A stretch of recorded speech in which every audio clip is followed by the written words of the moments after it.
Hello dear students, welcome back in the quantum class, the finest equations every way to learn the concept of physics. और dear students, जैसा कि आपने thumbnail में पढ़ ही लिया होगा, today we going to discuss about how to start studying physics for class 11th as well as class 12th. Okay, तो dear students अगर टू द पॉइंट आते हैं तो आज के लेक्चर में हम डिस्कस करने वाले हैं फिजिक्स पढ़ने का प्रॉपर वे क्या होता है। देखो हम क्या करते हैं, फिजिक्स को गलत तरीके से स्टार्ट करते हैं, रैंडमली स्टार्ट कर देते हैं। जैसे कि आपने हिंदी पढ़ा, इंग्लिश पढ़ा, आपने बायोलॉजी पढ़ा, ये सब्जेक्ट्स को आप रैंडमली स्टार्ट कर सकते हो। सिलेबस उठाया, स्टार्ट कर दिया बिना कोई बेसिक कॉन्सेप्ट्स क्लियर किए। लेकिन फिजिक्स, केमिस्ट्री, मैथमेटिक्स के कुछ ऐसे सब्जेक्ट हैं जिसके लिए बेसिक कॉन्सेप्ट क्लियर होना ज़रूरी है। और स्पेशली फिजिक्स के केस में क्या होता है, हम सही तरीके से प्रॉपर वे में स्टार्ट तो करते नहीं हैं और उसके बाद हम फिजिक्स पढ़ने लग जाते हैं और कहते हैं फिजिक्स बोरिंग है, फिजिक्स टफ है, फिजिक्स ऐसा, फिजिक्स वैसा। और साथ ही साथ हम फिजिक्स के टीचर्स को भी बोरिंग कहने लगते हैं कि टीचर सही नहीं पढ़ाता है, बोरिंग है, समझ में नहीं आ रहा है। लेकिन डियर स्टूडेंट्स, वहाँ पे गलती कौन करता है? वहाँ पे गलती आप करते हो, क्योंकि आपने फिजिक्स को भी उसी अदर सब्जेक्ट जैसा समझ लिया है, वैसी अदर सब्जेक्ट जैसा आपने स्टार्ट कर लिया है। तो बेसिकली आज के लेक्चर में हम समझने वाले हैं, डिस्कस करने वाले हैं फिजिक्स को पढ़ने का प्रॉपर वे।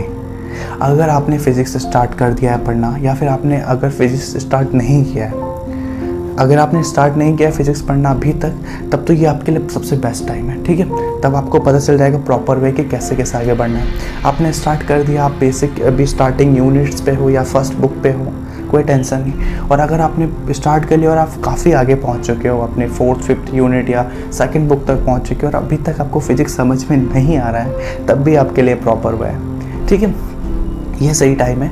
इस लेक्चर को शांति से देख लेना, एक बार देख लेना इसको। हो सके तो अभी कॉपी और पेन लेके आओ और जो पॉइंट्स मैं बता रहा हूँ उन्हें नोट करते रहना, या फिर सबसे सही होगा एक बार आप देख लो, उसके बाद देखने के बाद आप जो जो पॉइंट्स मैं बोलूँगा या जो जो इस स्क्रीन पे फॉर्मूला वगैरह जो भी आएंगे आप उसे नोट करते रहना। ओके, करते हम आते हैं टू द पॉइंट पे। देखिए, फिजिक्स स्टार्ट करने वाले स्टूडेंट आप या तो मैथमेटिक्स वाले होंगे या बायोलॉजी वाले होंगे। जनरली मैंने इतने साल तक फिजिक्स पढ़ा है तो मुझे पता है कि स्टूडेंट्स की मेंटलिटी क्या होती है। बायोलॉजी वालों को फिजिक्स थोड़ा डिफ़िकल्ट लगता है और मैथ वालों को थोड़ा आसान। स्टार्ट करने से पहले ही वो डिसाइड कर लेते हैं कि हमें थोड़ा टफ लगेगा और हमें आसान लगेगा, क्योंकि हमने बायो चुना है। और हमें पता है कि फ़िज़िक्स में 11th में नहीं तो 12th में तो सबसे ज़्यादा फिजिक्स में सिर्फ डेरिवेशन और डेरिवेशन भरे हुए हैं। कॉन्सेप्ट के बाद भी डेरिवेशन से सारे कॉन्सेप्ट है, कॉन्सेप्ट और डेरिवेशन कॉन्सेप्ट। और डेरिवेशन के लिए आपको पता है मैथमेटिक्स टूल का यूज़ करना पड़ता है। और आपको लगता है कि आपने मैथ बैकग्राउंड तो चुना नहीं तो आपको समझ में नहीं आएगा। लेकिन क्या मैं आपको क्लियर कर दूँ, कुछ 2-4 चीज़ें ऐसी हैं ना जिन्हें आप फॉलो करके आप मैथ वालों के बराबर या मैथमेटिक्स के स्टूडेंट्स के बराबर उन्हें कॉम्पीट दे सकते हो या फिर उनसे बेहतर परफॉर्मेंस दे सकते हो। ठीक है, मैथमेटिक्स वालों को फिजिक्स पढ़ने का कुछ ज़्यादा एडवांटेज नहीं होता है। सिर्फ मैं आज जो बता रहा हूँ उसको फॉलो करने में मुश्किल से 2 या 3 दिन लगेंगे। अगर आपने 3 दिन के अंदर ये सारी चीज़ें फॉलो कर ली, देन मैथमेटिक्स एंड बायोलॉजी दोनों में कोई डिफरेंस नहीं रह जाएगा। फिजिक्स आप दोनों के लिए इक्वल रह जाएगी। और हम यही गलती करते हैं, हम सीधा चले जाते हैं पढ़ने के लिए। बेसिक्स पे ध्यान दो। और बेसिक का मतलब क्या है, मैं स्टार्ट करता हूँ। तो सबसे पहला चीज़ डिफ्रेंशिएशन एंड इंटीग्रेशन। सुना है डिफ्रेंशिएशन और इंटीग्रेशन? मैथमेटिक्स वालों ने तो सुना होगा डिफ्रेंशिएशन। ओके, लेकिन अगर बायो वाले हो तब भी कोई टेंशन नहीं, छोटी सी चीज़ होती है डिफरेंशिएशन इंटीग्रेशन। इसे अगर आप हिंदी में कहो तो एक को कहते हैं समाकलन और अवकलन। ठीक है, अवकलन और समाकलन इसे कहते हैं। देखो डिफरेंशिएशन, आपको इनका क्या करना है, डिफरेंशिएशन और इंटीग्रेशन के बेसिक फॉर्मूलाज आपको लिख लेने हैं और अच्छे से समझ लेना है। मुश्किल से मैं कहता हूँ कि इसके मतलब फिजिक्स के पॉइंट ऑफ व्यू से मुश्किल से आपको 10 मिनट या 20 मिनट या ज़्यादा से ज़्यादा आधा घंटा 30 मिनट्स लगेंगे बेसिक फार्मूलाज को याद करने में। बेसिक फार्मूलाज, डीप फार्मूला नहीं। डीप फार्मूला अगर आपने पढ़ना होता तो आप मैथमेटिक्स में जाते, मैथमेटिक्स पढ़ते, लेकिन बायोलॉजी में आपको सिर्फ डिफरेंशिएशन और इंटीग्रेशन का बेसिक फार्मूला पता होना चाहिए। जैसे कि डिफरेंशिएशन का मतलब क्या होता है, मैं समझा देता हूँ इन शॉर्ट। डिफरेंशिएशन का मतलब होता है किसी भी चीज़ को बांटना, तोड़ना। इन सिंपल वर्ड डिफरेंशिएशन का मतलब किसी भी बड़े चीज़ को तोड़ना, छोटे छोटे हिस्सों में तोड़ देना। फार्मूला क्या होता है, बेसिक फार्मूला डिफरेंशिएशन का, फॉर एग्जांपल आप स्क्रीन पे देख सकते हो। जैसे x पावर n है तो इसका डिफरेंशिएशन करना है, तो x पावर n का डिफरेंशिएशन करने के लिए आपका फार्मूला सीधा सा है n1 x n-1। ठीक है, जो पावर है उसमें से एक माइनस कर दो, फिर पावर में n-1 कर दो। ओके, वैसे आपके बहुत सारे इसमें एग्जांपल्स आप सॉल्व कर सकते हो। आप सपोज x पावर 2x का डिफ्रेंसेशन निकाल सकते हो। मैं जो बोल रहा हूँ उसको बाद में लिख लेना, ठीक है। अभी फ़िलहाल आप शांति से देख लो, जब लेक्चर कंप्लीट हो जाए तो दोबारा लेक्चर देखना, नोट करते रहना। बहुत बेनिफिशियल रहेगा आपको ये लेक्चर। मैं 100% गारंटी देता हूँ, 101% गारंटी देता हूँ कि अगर आपने 2-3 दिन तक ये रूल्स फॉलो कर लिए ना, रूल्स नहीं है, बेसिक्स अगर आपने फॉलो कर लिए तो आपको फिजिक्स में उतनी डिफ़िकल्टीज नहीं आने वाली जितनी अभी तक आती थी। नॉर्मल लगेगा आपको या मज़ा आएगा फिजिक्स पढ़ने में। ओके, तो सबसे पहले मैंने क्या कहा, डिफ्रेंसिएशन का जो बेसिक फार्मूला आप इसे नोट कर लो। स्क्रीन पे जो आपके आ रहे हैं फार्मूला, इन्हें नोट कर लो, इससे ज़्यादा की कोई ज़रूरत नहीं है। sin x, cos x, tan x, ये बेसिक फार्मूला इन्हें नोट कर लो, इससे ज़्यादा की आपकी कोई ज़रूरत नहीं है। फिर वैसे ही इंटीग्रेशन करना है। तो डिफ्रेंसिएशन का मतलब कहा था मैंने, तोड़ना किसी भी चीज़ को, डिवाइड करना। इंटीग्रेशन का मतलब होता है किसी भी चीज़ को जोड़ना। जैसे बेसिक फार्मूला इंटीग्रेशन का क्या होता है, x पावर n dx, और आप ये जो सांप का निशान देख रहे हो इसे इंटीग्रेशन कहते हैं, ठीक है। इसी को हम इंटीग्रेशन कहते हैं, ये जो सांप जैसा आपको दिख रहा है। ओके, तो इसमें क्या होता है, हम जोड़ते हैं। तो इसमें इसका फार्मूला क्या हो जाएगा, x पावर n dx का इंटीग्रेशन ये हो जाएगा x पावर n+1। मैंने कहा ना जोड़ रहे हैं, इसलिए पावर में n+1। डिफ्रेंसिएशन में तोड़ रहे थे इसलिए -1 था, इंटीग्रेशन में जोड़ रहे हैं इसलिए +1। Formula x power n+1 upon n+1। ऐसे आप 2-4 एग्जाम्पल्स इसके सॉल्व कर लो। फॉर एग्जाम्पल मैं आपको देता हूँ घर सॉल्व करने के लिए, x पावर 2 dx का आप इंटीग्रेशन भी निकालो और डिफ्रेंसिएशन भी निकालो। x पावर 2 dx या x पावर 3 dx या x पावर 4 dx। और आप ये क्वेश्चन ये चेक कर सकते हो अपने जो आपके दोस्त हैं जो मैथमेटिक्स वाला है, या फिर जिन्होंने ये पढ़ लिया डिफरेंशिएशन इंटीग्रेशन, या फिर आपके कोचिंग है स्कूल के टीचर्स, उनसे आप चेक करवा लो। तो ये आपके लिए होमवर्क है, ठीक है। आपको x power 2 dx, x power 3 dx, x power 4 dx इनका इंटीग्रेशन और डिफरेंशिएशन दोनों बताना है, आंसर क्या आएगा। ओके, बेसिक चीज़ें हैं, इसको तो पढ़ने में मुश्किल से मतलब आधा घंटा भी बोल लेना। चलो आप ओवर से 2 आवर स्टूडेंट हो तो आपको 1 घंटा लगेगा पढ़ने में। पहला चीज़ नोट कर लिया आपने, पहला चीज़ नोट कर लो, डिफ्रेंसिएशन और इंटीग्रेशन आपको क्लियर करना है। सबसे पहले फिजिक्स स्टार्ट करने से पहले आपको ये क्लियर होना चाहिए। आपका क्लियर नहीं है ना, तो अगेन वही बात, और आपने स्टार्ट कर दिया पढ़ना तो आप गाली दे ही रहे होगे फिजिक्स को भी और फिजिक्स के टीचर को भी बेचारे को। ओके, सेकेंड चीज़ लॉग के 3-4 फॉर्मूलाज हैं, आप स्क्रीन पे देख सकते हो। ये 3-4 फॉर्मूला है लॉग के, ठीक है। इन फार्मूलाज को देख लो, सिंपल से है, इनको भी याद करना कोई ज़्यादा टफ नहीं है, ठीक है।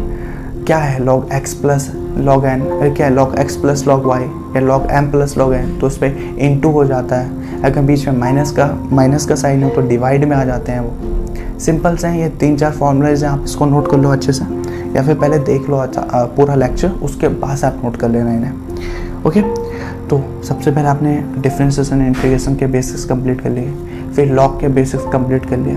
लॉग के बेसिक में आपको ज़्यादा बड़े फॉर्मूले नहीं, log 1 log 2 इन सब की थोड़ा वैल्यू ध्यान रखना, और इतना टफ नहीं है, सिंपल सी वैल्यूज़ होती है। तो ये बेसिक चीज़ें हो गई। उसके बाद क्या समझना है आपको, इसके बाद समझना है डोंट बी पैरट, तोता मत बनो, रट्टू तोता जिसे कहते हैं ना, रट्टाफिकेशन का मेथड। आज तक आपने रट्टाफिकेशन अप्लाई किया होगा, लेकिन 12th की फिजिक्स या 11th की फिजिक्स आप पढ़ रहे हो ना, तो रट्टाफिकेशन के चक्कर में बिल्कुल भी नहीं पढ़ सकते हो। कितना ही रट्टा मार लो, एग्ज़ाम में आप पिछले 3-4 साल का पेपर घुमा के देखना, क्या करें पिछले साल का, तो इस साल का तो खैर पोस्टपोन्ड ही हो गया, 3-4 साल का पिछले पेपर उठा के देखना, और फिजिक्स के पेपर का लेवल देखना, कितना घुमा के क्वेश्चंस पूछे जाते हैं।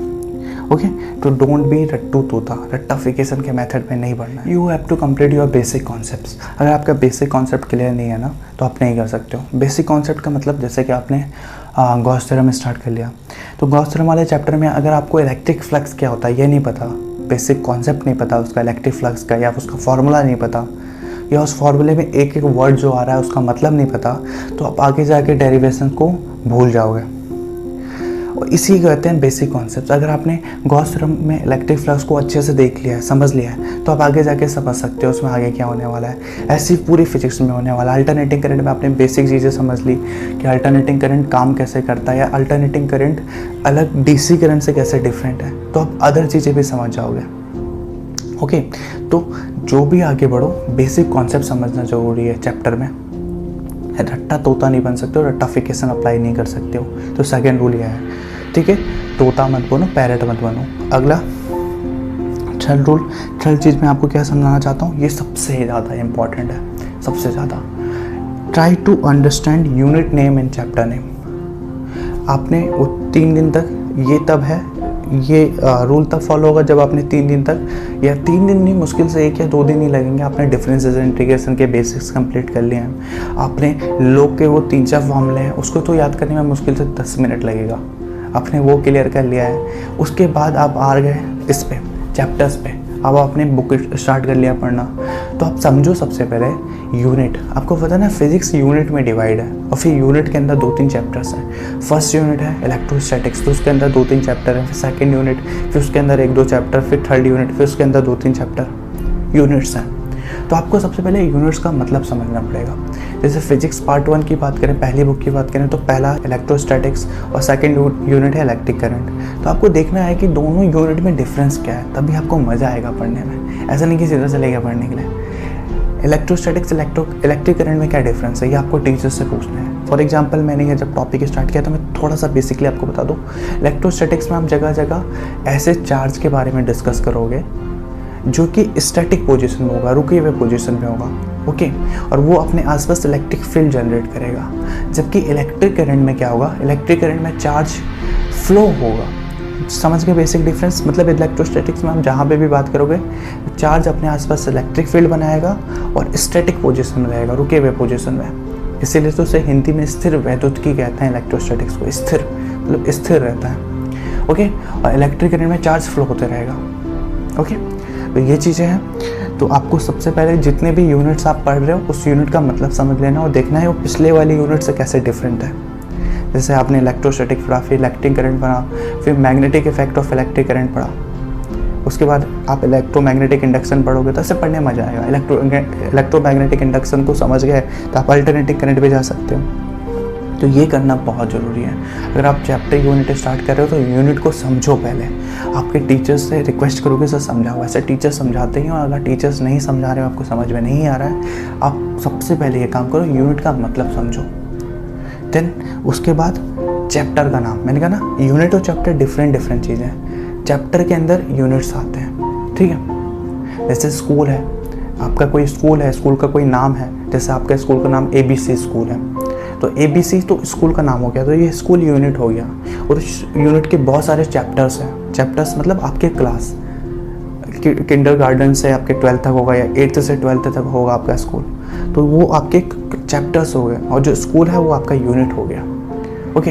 तो चैप्टर जैसे कि आपको पहला chapter electric field, electric charges, ठीक। उसके बाद आपका गॉस थ्योरम है, देन इलेक्ट्रिक पोटेंशियल है। तो सबसे पहले वही चीज़ अगेन, जो चैप्टर का नाम है ना, आपने इलेक्ट्रिक चार्जेस, इलेक्ट्रिक फील्ड क्या होता है यही नहीं पता आपको, चार्ज क्या होता है, फील्ड क्या होता है आपको यही नहीं पता, और आप चले गए कॉलम्स लॉ पर, आप चले गए एक्सेल और नॉन एक्सेल पॉइंट सॉल्व करने, अक्षय निरक्षय स्थिति। आपको आप क्या पढ़ रहे हो, इलेक्ट्रिक पोटेंशियल पढ़ रहे हो, और आपको पोटेंशियल विभव का मतलब ही नहीं पता है, और आप विद्युत विभव के चैप्टर में चले गए डेरिवेशन करने। ऐसे तो आप डेफिनेटली आपको कुछ समझ में नहीं आएगा, 100% आपको कुछ समझ में नहीं आएगा। तो आपको सबसे पहले यूनिट का नाम समझना है, और फिर जो चैप्टर स्टार्ट किया उसका नाम अच्छे से समझ आना है कि उसका मतलब क्या हुआ। सेम अप्लाई होता है केमिस्ट्री में भी, ओके। तो आपको ये तीसरा चीज़ मैंने बता दिया। नेक्स्ट आपको न्यूमेरिकल के लिए, अगर आपने स्टार्ट नहीं किया फिजिक्स तो सबसे बेस्ट हो, आपने स्टार्ट कर दिया फिर भी मैं बोल रहा हूँ, न्यूमेरिकल्स के लिए अलग से एक कॉपी बना लो, नोटबुक बना लो एक न्यूमेरिकल के लिए। होगा क्या, देखो न्यूमेरिकल का बहुत मायने है फिजिक्स में। न्यूमेरिकल ही एक ऐसा चीज़ है ना, क्या उस स्टूडेंट को 80% से 90% के कैटेगरी में ले जाता है। हम देखते हैं कि 80% वाला भी मेहनत कर रहा है और 90% वाला स्टूडेंट भी मेहनत कर रहा है। परसेंटेज तो मैं बाद में पता चलते हैं कि ये इसने 80 स्कोर किया, इसने 90 स्कोर किया, लेकिन मेहनत इक्वल करते हैं, तो हमें लगता है दोनों सेम स्कोर करेंगे। लेकिन एक 80% वाला आदमी क्या करता है, स्टूडेंट क्या करता है, न्यूमेरिकल्स को बहुत हल्के में लेता है और इग्नोर करते हुए चलता है।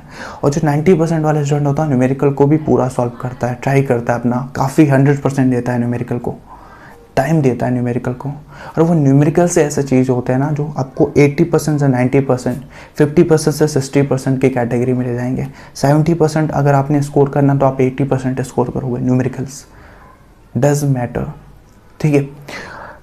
न्यूमेरिकल में क्या है, आपको कोई भी टीचर कितना ही न्यूमेरिकल करवा ले, क्योंकि इतना टाइम नहीं होता, फिजिक्स का सिलेबस बहुत ब्रॉड है, बहुत बड़ा सिलेबस है, कॉन्सेप्ट समझाने होते हैं, तो टीचर कितने ही समझा ले, न्यूमेरिकल एक ऐसा चीज़ है जो हमें सेल्फ करना होता है, खुद करना होता है।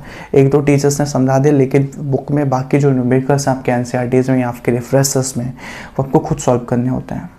तो न्यूमेरिकल के लिए आप अलग से कॉपी बना लो, जिससे कि न्यूमेरिकल मिक्स ना हो। अगर आपने मिक्स करके कॉपी बना ली, नोटबुक बना ली, तो उसी में आपका डेरिवेशन, उसी में कॉन्सेप्ट्स, उसी में फार्मूलाज, उसी में सब कुछ, उसी में न्यूमेरिकल भी, तो ऐसे न्यूमेरिकल में फोकस कम होगा। तो अच्छा है न्यूमेरिकल की कॉपी अलग से आप बना लो, अलग से नोटबुक बना लो, ठीक है, ये बहुत बेनिफिशियल रहेगा आपके लिए। और लास्ट में मैं यही कहूँगा, बेसिक चीज़ें मैंने आपको सारी बता दी हैं। मैं आपको अगर फिर से रिवाइज करूँ मैंने क्या क्या बताया आपको, तो सबसे पहले डिफरेंसेस, इंटीग्रेशन और लॉग। डिफरेंसेस एंड इंटीग्रेशन और लॉग, इनकी बेसिक फार्मूले समझो, ओनली बेसिक, सिर्फ बेसिक चीज़ें, डिटेल में नहीं जाना है, only basics. Second cheese, don't be parrot, पहले से ही मेंटालिटी बना लो कि आपको कॉन्सेप्ट समझना है, बिना कॉन्सेप्ट समझे काम नहीं चलेगा। थर्ड चीज़ है, आप जो यूनिट या चैप्टर पढ़ रहे हो उसका नाम, जो भी चैप्टर या यूनिट का नाम है उसका मतलब समझो, और वो पिछले वाले चैप्टर यूनिट से कैसे डिफरेंट है। देखो फिजिक्स में फर्स्ट चैप्टर से लेके लास्ट चैप्टर तक ना एक दूसरे से लिंक है। फर्स्ट चैप्टर के बाद जो सेकंड चैप्टर आ रहा है, सेकंड चैप्टर को आपको तभी समझ में आएगा जब फर्स्ट चैप्टर आपका क्लियर होगा, ठीक है। ऐसा नहीं है कि आपने हिंदी इंग्लिश जैसा बीच का कोई भी पोएम या कोई भी आपने स्टोरी उठा ली और आपको सब समझ में आ जाएगा, ऐसा नहीं है, सारे लिंक्ड हैं। तो आपको ये समझना है, न्यूमेरिकल के अलग से कॉपी बना लो। जाते जाते मैं आपको यही कहूँगा, इस चैनल के प्लेलिस्ट में भी बहुत सारे फिजिक्स के लेक्चर्स हैं, ऑलमोस्ट सारे लेक्चर्स हैं फिजिक्स के, जो भी आपके चैप्टर्स के हैं। फर्स्ट टाइम ऑनलाइन पढ़ाया था तो उसका एक्सपीरियंस थोड़ा कम था। ऑनलाइन पढ़ाना और ऑफलाइन पढ़ाना बहुत डिफरेंट होता है। बच्चों को देख के पढ़ाने में एक अलग कॉन्फिडेंस आता है, और एक कैमरे के सामने, एक ट्राइपॉड के सामने पढ़ाना बहुत डिफरेंट एक्सपीरियंस होता है। ओके, टुडे उस प्लेलिस्ट में आपको वीडियो क्वालिटीज़, स्टार्टिंग के लेक्चर्स में वीडियो क्वालिटीज़ आपको थोड़ी पुअर लग सकती है। अर्ली लेक्चर्स में तो सही है वीडियो क्वालिटीज़, लेकिन उसमें कॉन्सेप्ट बहुत ही प्यार से समझाया गया है। तो अगर आपको कोई प्रॉब्लम हो तो आप इस चैनल में भी जो प्लेलिस्ट है हर चैप्टर के बने हुए, उसमें भी आप जाके अगर आप सर्च करोगे तो आपको 90% अपने लेक्चर्स मिल जाएंगे। वीडियो क्वालिटीज़ भले पुअर हो, लेकिन कॉन्सेप्ट आपको समझ में आ जाएगा, और कॉन्सेप्ट ही मेन होता है फिजिक्स में। कॉन्सेप्ट आपका मेन की होता है, मेन टूल होता है कॉन्सेप्ट। ओके, तो इस चैनल के प्लेलिस्ट में बहुत सारे आपको लेक्चर्स मिल जाएंगे, 90% लेक्चर्स मिल जाएंगे। इतने टाइम नहीं था कि सारे कवर कर पाएँ। और लास्ट में जाते जाते सबसे बड़ा कन्फ्यूजन, भैया सीबीएसई के, भैया एनसीईआरटी पढ़ें या ना पढ़ें, एनसीईआरटी की बुक्स पढ़ें या ना पढ़ें। सिंपल सा जवाब, अगर आप सीबीएसई वाले स्टूडेंट हो आपको एनसीईआरटी पढ़ना चाहिए, और अगर आप स्टेट बोर्ड वाले हो तो आप एनसीईआरटी को इग्नोर कर सकते हो, आप अपनी रिफ्रेशर से काम चला सकते हो सकता है थोड़े टीचर्स अगर ये वीडियो देख रहे हो तो वो थोड़ा हैरान हो कि ये क्या बोल रहा है, एनसीईआरटी नहीं पढ़ना है।